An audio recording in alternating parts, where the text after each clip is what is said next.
Good evening again, and welcome to this evening's second forum, sponsored by the League of Women Voters, this time for candidates running to represent the Powhatan District on the James City County Board of Supervisors. As you know, this is an open seat. I'd like to introduce the candidates to you. Again, we'll start from your left. The first candidate is the Republican candidate, Mr. Michael Hipple. He is president of Michael J. Hipple Builder Incorporated, a general contractor specializing in the renovation, remodeling, and building of individual homes. He is a volunteer with the James City Brewton Fire Department. Please join me in welcoming Mr. Hipple.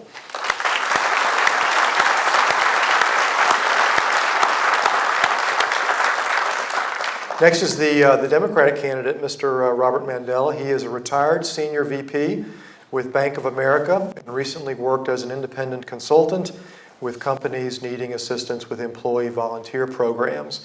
Mr. Mandela is a military veteran. Please welcome Mr. Mandela.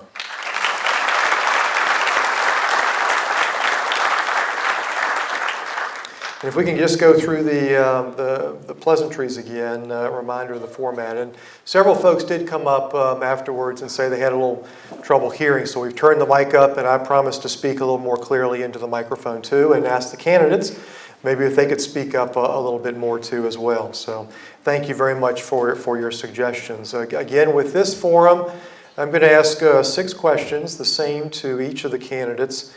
They have 1 minute to respond. With the candidate taking the first question, also having an opportunity for a 30-second rebuttal. And again, we're going to rotate those questions. Then we want to take as many written questions as we can from the audience, 1 minute responses to those with no rebuttals. And the Jamestown Key Club members, who did a great job the first time around in collecting some of the written questions. Thank you very much for what you did and for being here with us. But if we can go through that same drill again in written questions, try to write your questions as short as you can. That would be a huge help up here as I'm fumbling through them, but good questions all. And again, I'm not going to ask any attack written questions, and I would like to be able to ask questions to both of the candidates. And again, for closing statements, candidates will each have 2 minutes apiece. The timer will be kept in front. She wasn't fired. She's still here, is Amanda Johnston. And she'll again give a 15-second warning with the yellow pad, and then stop with red. And we will conclude this forum. It's a little bit, almost 8:10 now, we'll conclude it just before 9. I know the library would like to have us out of here by as close to 9 o'clock as possible. Based on a coin toss that we had, that was won by Mr. Hipple. He is going to go last in the closing statements, but we'll start with him with the first question. So Mr. Hipple, directed to you. James City County's population has grown nearly 40% in the last decade, the 5th highest in the state. Much of the growth is clustered in the mid-upper part of the county. With growth comes demand for more services. How do you support maintaining the county's character while accounting for the needs of a growing population? Maintaining the character of the county is very important. We've got a lot of rural lands out there, and that's why I joined the Rural Lands Committee and I was on the first committee to study rural lands. It's a partnership between the growth we have in the community and what we're doing and our PSA line and what's going on in the county as far as protecting those rural lands. I agree with protecting rural lands and watching our rural lands and allowing those rural lands to be what they are. How to handle the growth issue is definitely one that needs to be worked on across the board and with citizens' input. It needs to come from the citizens how we address this. The board doesn't run the county, the citizens do. And that's what I'm going to look for is the citizens to guide this board in the direction that they want to see growth going. And also in the direction of how they want to protect our rural lands and our characters. I live in a rural land area and I love the character. Mr. Mandela, the same question. How do you support maintaining the county's character with the explosive growth while accounting for the needs of that population? growth is inevitable. It's going to happen whether we like it or not. And I think it really depends on how we treat that growth, how we manage that growth. I really do think that we need to do a much better job of planning far in advance, way far in advance, to look to see what we want Williamsburg to look like in 10, 20, 30 years. And what the impact is going to have of the growth on traffic, on water, on all congestion, on transportation, all the things that are associated with growth. We need to look at big picture, not just growth itself, but the impact that it has on all those individual areas. I moved to Williamsburg, my wife and I moved to Williamsburg because we love the area. We're here by choice. The landscape, the historical nature of the area, it's why we moved here. And we don't want to see that changed, but we know, as I said, that growth is inevitable, but it's how we deal with it, how we conserve it, how we make sure that it's going to be preserved for our grandchildren and children. Mr. Hippel, you have a 30-second for rebuttal if you'd like. Yes, growing up here in James City County, I've watched growth really explode. Without that growth, most of y'all wouldn't be in here today. But how do you manage that growth? What do you do with that growth? I have a 30, 40, 50-year plan that I think we can develop for growth. And we need to do that and look ahead and watch where we're going. Mr. Mandela, next question, start with you. The county has committed and spent a lot of money to fight the high voltage power lines proposed and supported by Dominion Power across the James River. Has this been a good use of county funds, and what is your position on the power line issue? The power lines that are going to go up are part of the growth that we've talked so much about already. Whether we do it under the river or across the river, that is for experts to decide. Personally, I would love to have the landscape maintained as much as we can. I will look at all of the proposals that are in front of us and decide which is the best for the citizens. But again, it's part of natural growth. And I'm not sure exactly how it's going to all turn out, but through good discussion of the facts and the research, I really do think that the Board of Supervisors is going to have a significant impact on the turnout, or excuse me, on the result. But it's all about growth. Everything that we're talking about so far is about growth. Mr. Hippel, the high voltage wires, your position on that issue with Dominion Power, and has the use of county funds been appropriate? We're definitely going to need to look at our electrical system in James City County and where it's run. 30 plus years ago, there's land dedicated over the Boy Scout camp that I've walked as a kid that has been dedicated for that line to go through. They changed it and moved it down the river. Do we want it in the middle of the county? Do we want it down the river? Are we going to spend more of our funds to fight this? Are we going to spend more of the taxpayers' funds to fight this? We have a lawyer in the county. Are we going to hire another lawyer like we've done to fight this? Can our lawyer in the county handle this, and our staff that we have in place handle what's going on? I think we didn't use the funds wisely in that area. Mr. Mandela, you have 30 seconds for a follow-up. Hindsight is always 20/20. We can look to see what has happened in the past, and we can have create a different decision as a result. But I think the county did what was best at the time. There wasn't a lot of knowledge about what the impact was going to be. I think the research that was done gave us more information to make a judgment on. So because I wasn't involved in the actual negotiations, I can't say if that contract was the best use of the money, but it had to be done. Mr. We'll start this question with you. And is everyone hearing us okay this time around? Have some nods, particularly from those that touch base with me, so thank you.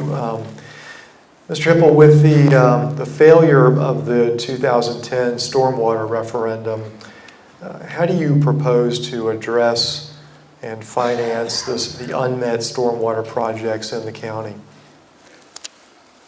We've got a lot of issues with stormwater in the county that are coming up. We've got sinkholes that are coming up in the county, as everyone knows, over the school. How we should handle that should be something that comes out of the general fund. I don't think we need to keep adding taxes. Whether it's a fee or a tax, it's still a tax. You're still paying it. I know each and every one of you feel it. I think that that's something that should be used out of the general fund. I think also we ought to manage our general fund a little tighter. We can get tighter with this. We can live within our means and what y'all are able to provide us. I want to keep taxes low. I don't want to keep coming back to you every time something happens and say, whoops, I forgot, I didn't plan, I didn't understand. I want to watch our taxes. I want to watch what we're spending. And there's a lot of issues coming up with storm management and storm fees, and those are things we should have started looking at years ago. Mr. Mandela, same question about stormwater projects, how to address and fund them with the defeat of the referendum. You know, anyone who's lived in this area for any amount of time at all knows that we have unpredictable weather, and it's becoming more unpredictable all the time. Over the last several weeks, we've seen rain and rain and more rain. It's not necessarily going to get any better, and we need to be prepared for it. Again, hindsight is 20/20. What we thought was going to be appropriate for stormwater containment way back when is not the case now. So we do have to look at consultants, research, and make sure that we have a plan. That's the whole thing about doing large ticket items like this, is making sure that you have a plan, a long-range plan, so that you don't have to worry about knee-jerk reactions to this type of issue. Stormwater is something that is with us, it's going to stay with us, and it's going to get worse before it gets better. So we have to have a plan to deal with it. And there have been organizations within James City County that have provided plans that we haven't adhered to. Mr. Hippel? Yes, you know, weather's always been with us since the start of the earth, and I know there's some global warming issues going on. And I know the rain's one day we're gonna have a dry season, one day we're gonna have a wet season. But it's up to us to plan for those seasons, figure those seasons out. Some of the things were put in wrong, and you know, those knee-jerk reactions, we need to start planning for those, not have those. We need to pay attention. If there are any written questions that you can start to head up this way, that'd be great, particularly nice brief questions. That would be, again, particularly helpful. Mr. Mandela, let me start with you. The issue of rancor on the board. Both of you are running with a party label. If elected, how would you specifically transcend the partisan divide and instill a more civil level of discourse during board sessions? And same question as the first forum, should supervisor candidates run with a party label? First of all, I'll address the party label situation. I really don't think that party labels are necessary or appropriate at our level. One of the things I've been running my campaign on is let's take politics out of local government. There really isn't any place for it. I don't think it truly means anything at our level. As far as the rancor on the board, yes, sir, there is rancor on the board. There's a few things that can be done about it, and it's just, I think, common courtesy. It's the way people deal with each other on a daily basis and in meeting situations. Civility, and it is a buzzword right now that we've talked about, civility. Civility is something that is lacking. And it's again, I hate to bring, it's common courtesy in dealing with each other. But when you have good discussions, you come up with much better result. You come up with better ideas, you come out with innovations, you come out with things that are much better for the citizens and not about personal agendas or political agendas. Triple, same question about the civil level of discourse during the board sessions and your particular position on running with a party label. The board at this point I'm ashamed. I'll tell you right now, I'm ashamed of the entire board and how they're acting and what's going on. And I'll say it in public and anywhere else. So it's a shame what's happened to this board and what is representing the citizens of James City County. Party labels, There's going to be party labels. There's going to be an independent. There's going to be a Democrat. There's going to be a Republican or something else that may be made up sometime or later. You basically line up with what your beliefs are. That's okay. That's okay. But at the end of the day, we're adults. We can agree to disagree. But when we're all back down to it, we're still human beings. I talked to Bob just before we started. I said, Bob, when we get up there, I would love for us to have a civil conversation and stay within our means and enjoy this and get along with everybody. And I think that's what we're doing, and I think that's what the board needs. The board needs that, somebody to reach across. I've done it with the fire department, with the rescue squad, and other organizations I've been involved with, and I can do it here. Mr. Mandel? I think that it's impossible to reach good decisions when you can't talk or listen to each other. There's far too much talking and not enough listening. I really do think that, as Michael said, if he and I can do it, the 5 of them can do it. And I think that is, let's start here and move it on to the 5 that are on the board, of which will change. Mr. Hippel,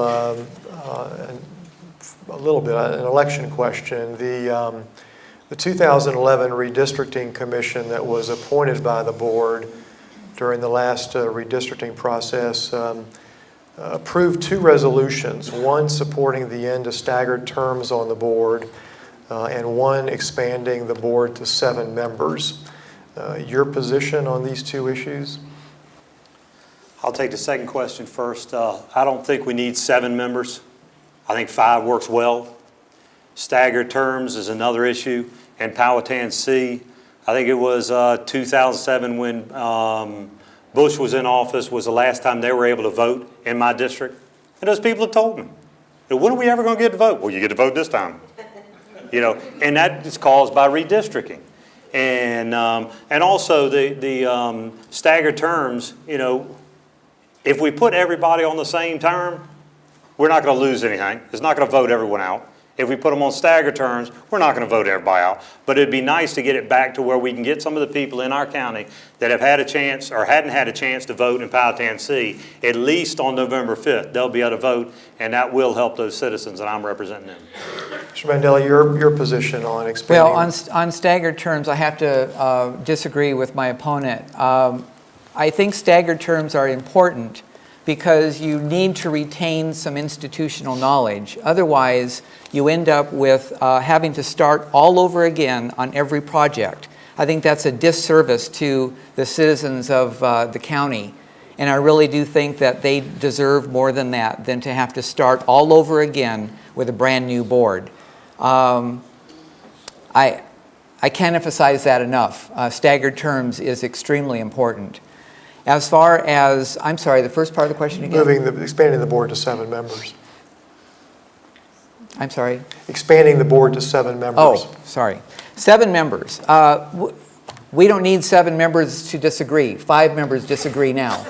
So I think that it's really important to stay in a small group and if you move to 7 districts, it's just going to be even more confusing for the citizens.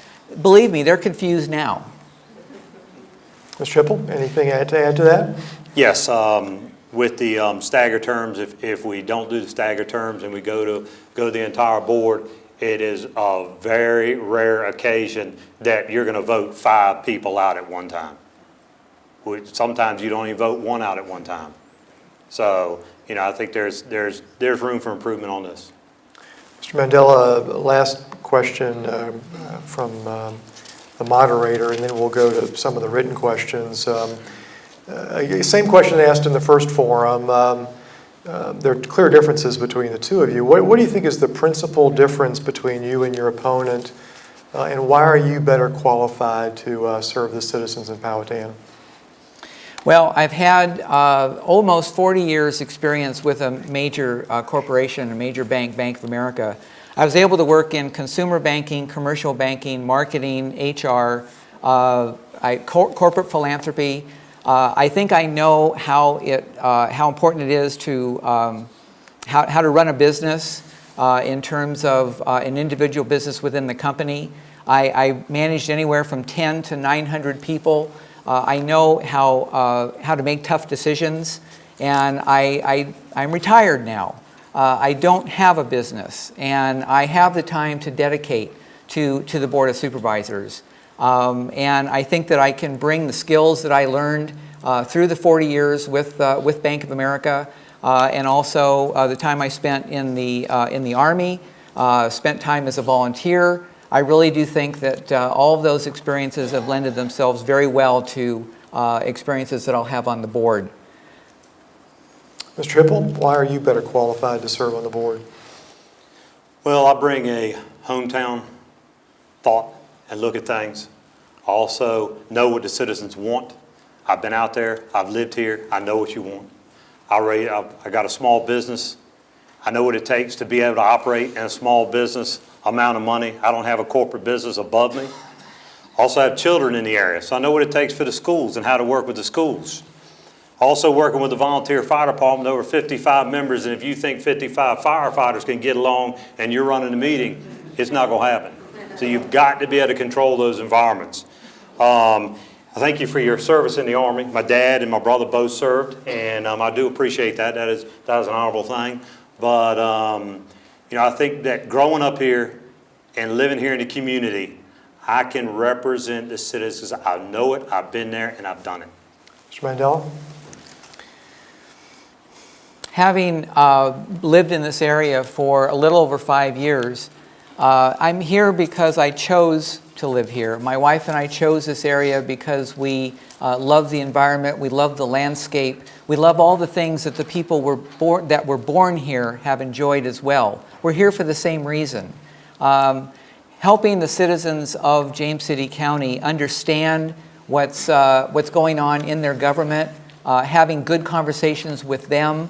I think it's something that falls in line with, growing partnerships, growing collaborations, all those things that I've done within my career.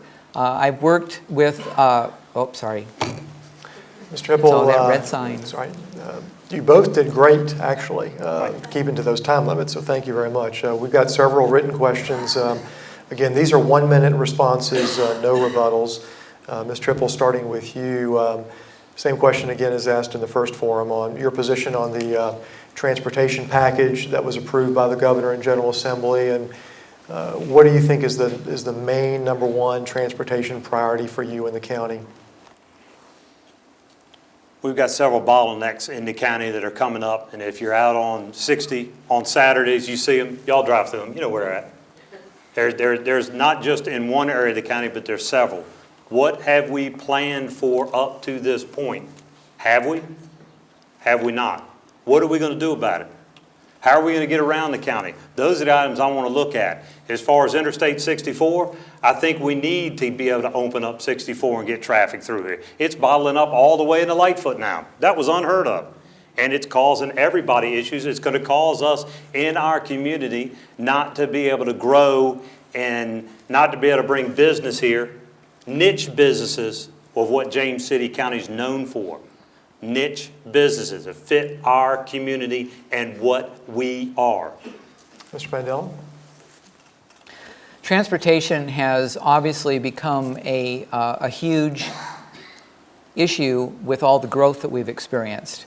The transportation bill itself, as I understand it, the first job that's going to be done, or at least is planned, is the 10 miles between 242 and 252. If they widen that area, that's going to be a nice idea and a nice help, but it's going to create yet another bottleneck, like the one where we travel from Jefferson Avenue back to Williamsburg and goes from 6 lanes to 4 lanes again. It's going to be that same type of thing. Is that the right way to handle it? I'm not sure. It needs to be looked at very thoroughly before we make a decision about that. The Long Hill Corridor, it's very important commuter traffic going from 199 to Centerville. That's going to have to be continued to be looked at, and I know that has started now. Monticello Avenue. Thanks. So there were a couple of questions about the Long Hill Corridor, Mr. Mandela. So do you want to go ahead and continue on Long Hill Corridor issues or Monticello? Sure. The Long Hill Corridor discussions have started getting citizen input, which I think is great. And as with any major capital spending that's going to be going on, I do think that citizen input is really important. If you've ever been on the Long Hill Road at 4:30, 5 o'clock at night, you know what a problem it is. And it's great to see that they're doing something about it now. Is it going to be enough? I don't know. We'll have to see. Mr. Ripple? Yes, that is a bottleneck, and as everybody knows, driving on that road, you come off 199 and boom, you're right in traffic.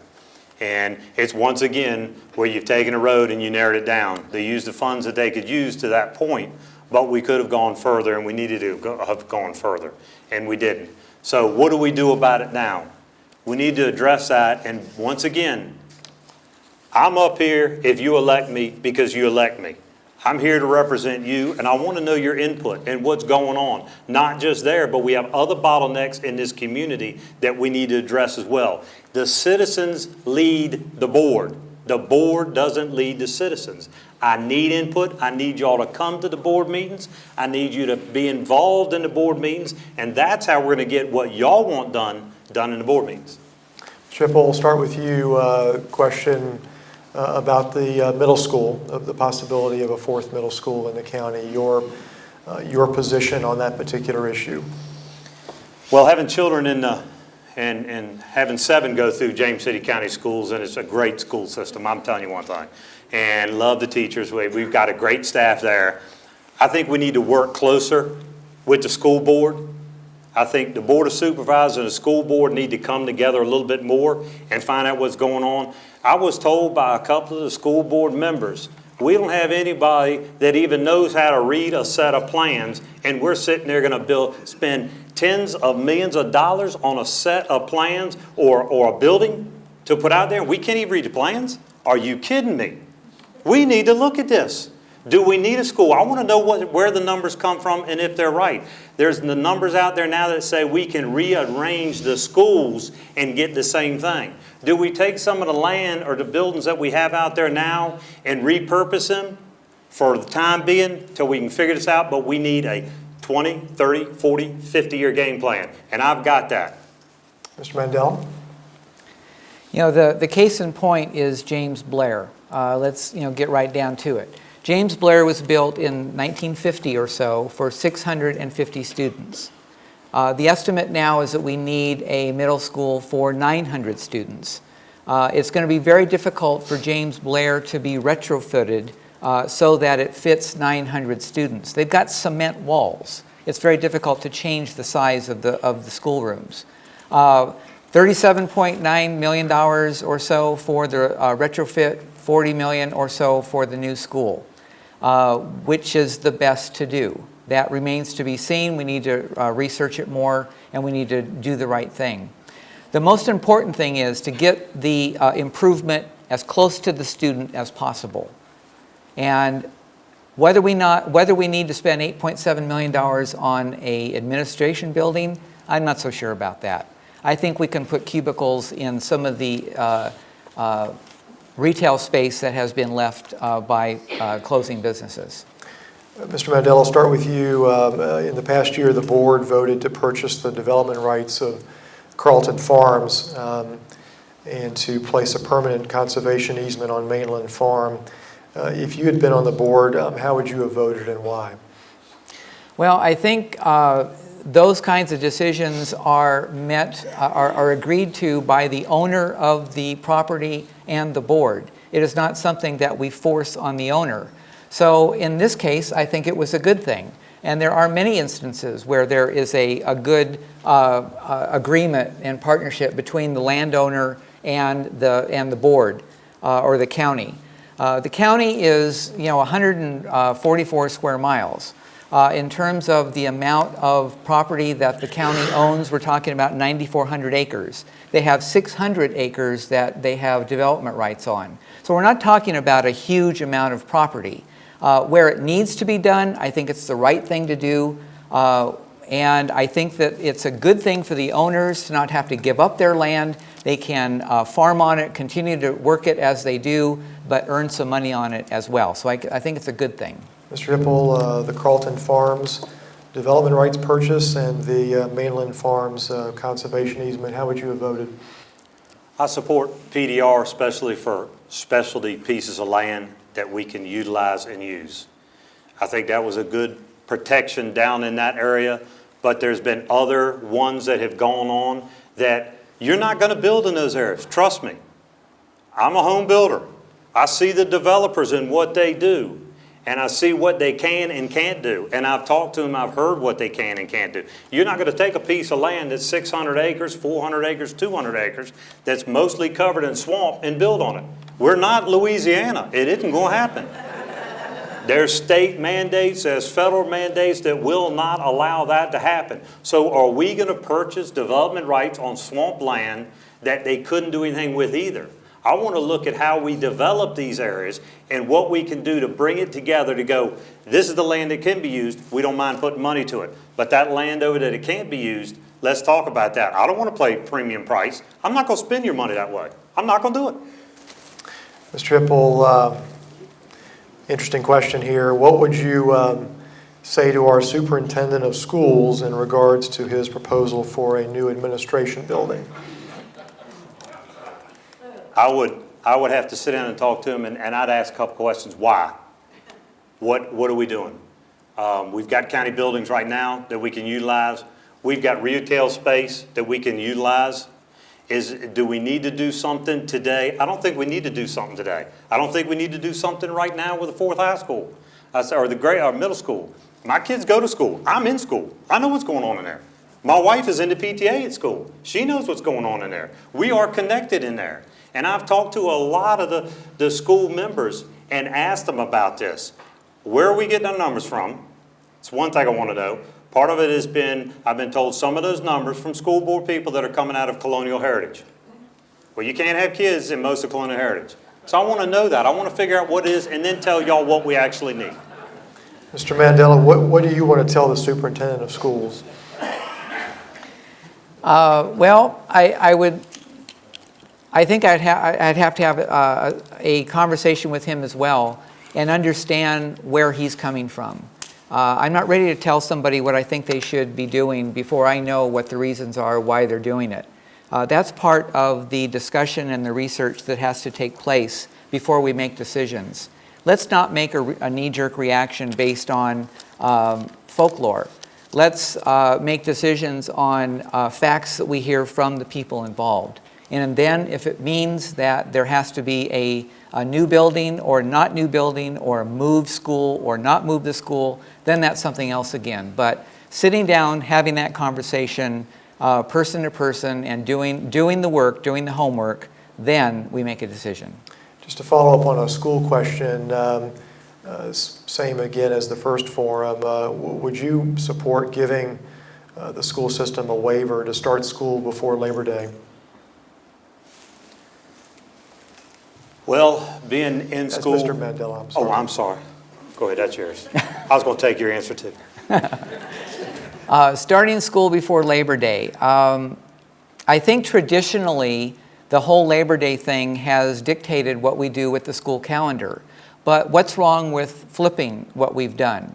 If it means that it's going to make a difference in the curriculum that we offer in terms of the timing, are we going to be able to spend a little bit more time educating the students and a little less time at the beach, then maybe that's what we do. However, we also have to consider, because of the area that we live in, what effect is that going to have on tourism? So it really does, again, require a conversation.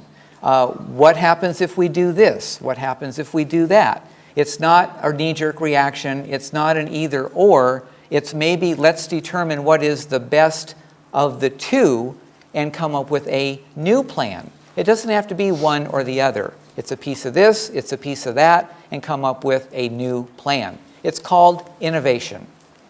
Mr. Hippel, pre-Labor Day opening, your position? I like it, the schools to open after Labor Day and get things going. I think it helps our tourism market. I think it helps our parks, our recs, everything that kids are involved in. I think it also not only helps us, but you got to think, how many of us travel somewhere else? And how many people travel to our area?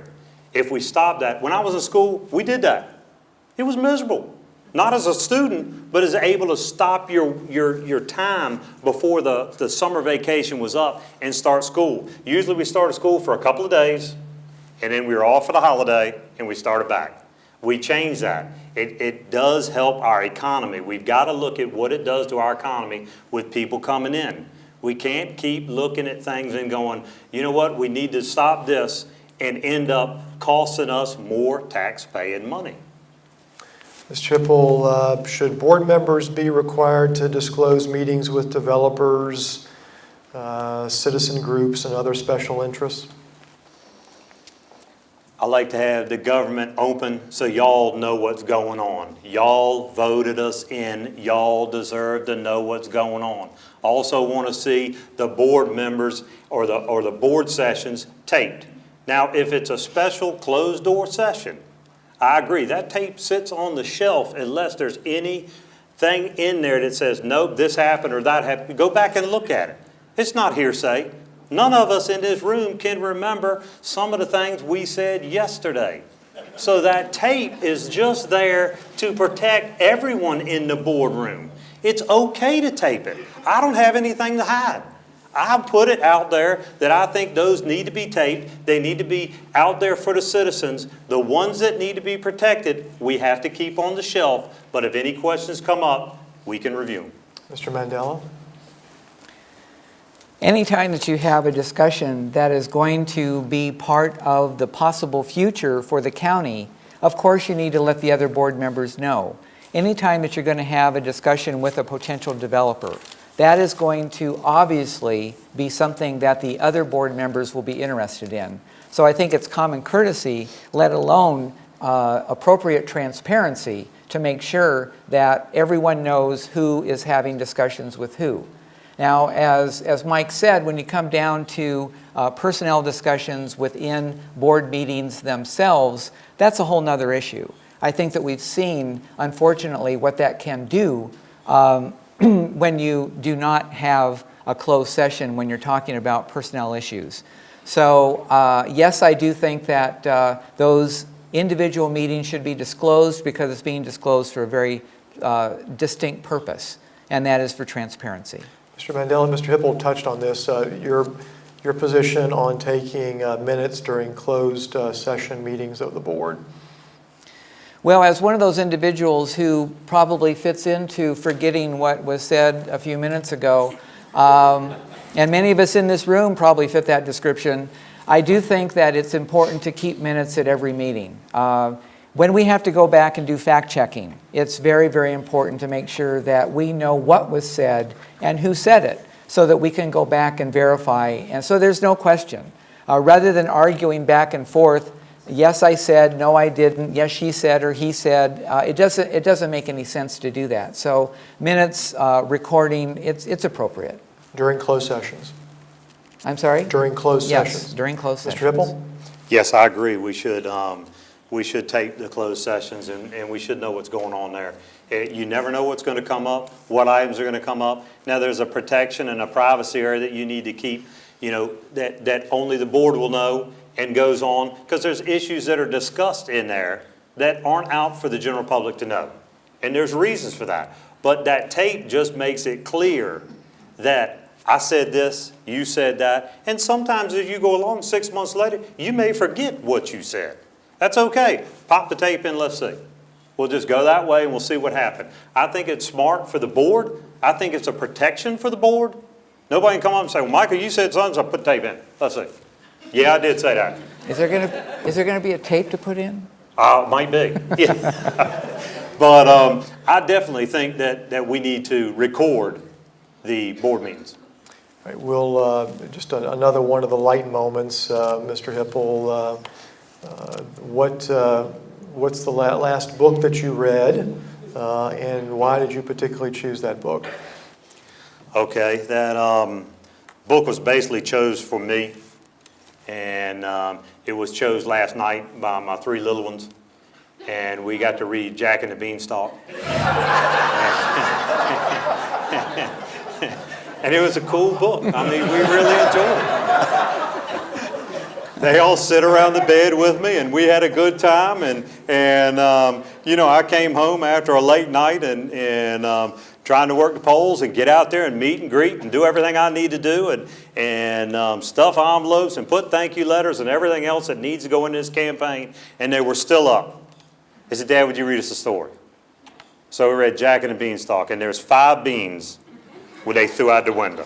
So just to give you a little heads up. Thank you. Mr. Mandela, how about you? Well, my daughter is now 34. I haven't read her a book in a long time. So. It's fun. The last book I read, I like mysteries. Stuart Woods is one of my favorite authors, so I like to read his books, and I've read just about every one of them. So it was a Stuart Woods book. Mr. Mandela, a question about political action committees, particularly anonymous ones in supervisor races. I'm not sure if you take PAC money, do you, and what's your position on PACs generally? Political action committees are well, let's say that they're a necessary evil. I'm not necessarily a fan, but I know that they're out there. They're not authorized by us, but people who have gotten together and agreed that they want to support certain candidates, they go ahead and do that. Do I think that they're appropriate for all campaigns? I really don't. But, and would I support legislation to stop them? If I was in that kind of position, I probably would, because I don't really think that we need PACs. I think they do more harm than good. So, I know that they're there, and I know that they have been talked about recently. And it's unfortunate that we have to, in this country, have to rely on those kinds of things to get the word out. But that's the way it is. Mr. Hipple? Well, that's an interesting question because, I know there's a PAC out there right now to get Bob and Jim in, and that's what it's set up for. And that was disappointing to me. I want to run my race, and I want to let y'all decide what we're doing. I don't want to sit there and have a group of people saying, all I want is you. Now, as far as if we go to a meeting like this, and y'all are a PAC, and you sit all of us up in front of you, and we discuss it, and we talk about it and said, you know what, I like Bob or I like Mike, and I want to put some money towards them. That's maybe a little bit different scenario. But to set a PAC up just to elect 2 people, we don't need Washington, D.C. and James City County. I'm telling you that right now. This is my home. Right, this is my town. Mr. Hipple, the comp plan is coming up for review next year. Do you support a review of areas previously identified for residential growth? And would you also support modifying the current PSA? Is that my question? Yes, sir. Okay. The PSA is a good tool to control growth. It's not the end of end-alls. It doesn't mean just because that line's drawn, that's where it's going to stay. It has been moved for specialty things. Part of it got moved over towards my place, got moved down towards the school. So it depends. We want to protect that area, but we want to put a school down there. Do we move the PSA? Do we move all the PSA? What do we do? Do we move just a chunk? I think this goes back to planning and where we're at. It's like standing on the edge of a ravine, and we're all throwing darts over it. Well, if you don't have a dartboard, you ain't going to hit nothing. And you don't know who's going to win. And that's where our planning is right now in James City County. We need to have a 20, 30, 40, 50-year plan. It will look different, but at least we're trying to get to the dartboard. Mr. Mandela? The comprehensive plan process was started in 2007 for the plan that was implemented in 2009. The plan itself came at a crucial time in our economy. It was appropriate for the time that it was established. Times have changed. Growth has changed. People have changed. Our government has changed. There's lots of things that, excuse me, are in the comprehensive plan now that need to be updated. So I agree with Mike when he says long-range planning is appropriate. Don't necessarily agree with the DART thing, but I do think that it is extremely important to do long-range planning appropriate for today. We can't rely on something that was done 5 years ago and only update it, if you will. Maybe we have to start from scratch because we're talking about an entirely different time. Okay, last question, and then we'll go to closing comments. And again, since Mr. Hipple is last, Mr. Mandel, let me start with you in the last question. Interesting question about young professionals in the county and the importance of having young professionals for creative economy and economic diversification. This is perhaps a disproportionately older community. In your view, is it important for the county to attract young professionals, and if so, how would you do so? It's absolutely important. We have a major institution here called the College of William and Mary, and I don't think that we really are advantaged as much as we could from the graduating seniors who could possibly stay here if we had appropriate employment for them, or if we encouraged the entrepreneurship that they could establish something for themselves here. We need young people in this community. We are a growing population. Oddly enough, the under 18 population is growing as well because there are young families that are moving here. But young professionals are needed so that we can attract, well, let's say that we had internships, more partnerships with business and William and Mary to really try to keep as many people here as possible who are just graduating from school. I really don't think that we have as many of those types of students stay as we should. Mr. Hipple? Yes, I think we're losing our our youth, and we're losing them from our families right here sitting in this room. I know I'm one. My daughter is in Longwood right now studying to be an early childhood educator, and she's going to master there and come back to James City County to teach in James City County schools. But we're not doing what we need to do in James City County to retain our young people. It's not a place where young people can stay and grow up and afford. Affordable housing, small businesses. I see it in my business alone and what I can hire and what I can do. We need to grow our business, our niche businesses for James City County so our students that come out of William and Mary and come out of Thomas Nelson can stay here with us and live beside us. And they're our kids. We need to keep them here as much as possible. 2-minute closing statements. Mr. Mandel, we'll start with you. Thank you. Well, thank you to the League of Women Voters for allowing us this opportunity. It really is a great forum to allow candidates to share our views. I'm a man of commitment. My wife Linda and I have been married for almost 36 years. I am a lifelong volunteer, started in high school, through college, and throughout every assignment that I had with Bank of America. I was with Bank of America for almost 40 years. I had many different assignments with the company. And during those assignments, I learned a lot about what it takes to help business grow, what it takes to help individuals grow. I helped many individuals buy their first car, start their first business, expand their business, buy their first house. That's what we did back when we were branch managers and you were able to walk in and talk to a branch manager. A lot of the things that I learned through all those experiences, and it's been able to teach me about collaboration, about partnerships, about consensus building, and I've worked with many nonprofits and saw them really try to help the needs of the community.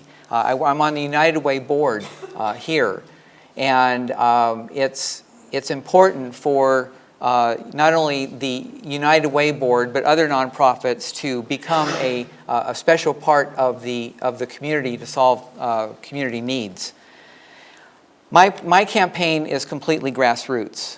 I have had no business contributions. I really do think that the idea of a grassroots campaign is what's needed here in James City County, and I hope that I will be elected on November 5th. Mr. Hippel? I want to thank the League of Women Voters for holding this forum. Every aspect of my life revolves around James City County. All 7 of my children live here. The ones who are now adults work here, and the young ones are enrolled in our public schools. My business is here and has been operating through good times and bad since I founded it 25 years ago. I've been a volunteer with the James City Bruton Volunteer Fire Department for 28 years and have served as president for 10. I have been a member of the Ruitans, and presently I am a member of the Kiwanis Club. Our county's history is very important to me, which is why I work to preserve the Nords Depot.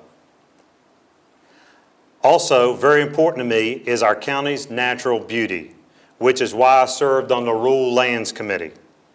I am the only candidate in this race and the only one running this year who has a long-term invested in our community and demonstrated a record of service to prove it. I will bring a perspective to the board from a lifetime of experience here in James City County and as an unequaled record of service to the people of our community. I am Michael Hippel, and I ask for your vote on November 5th. As supervisor, you can count on me to always put the best interests of our community and its future first. Thank you. On behalf of the League of Women Voters, many thanks to the Williamsburg Regional Library for hosting this first forum.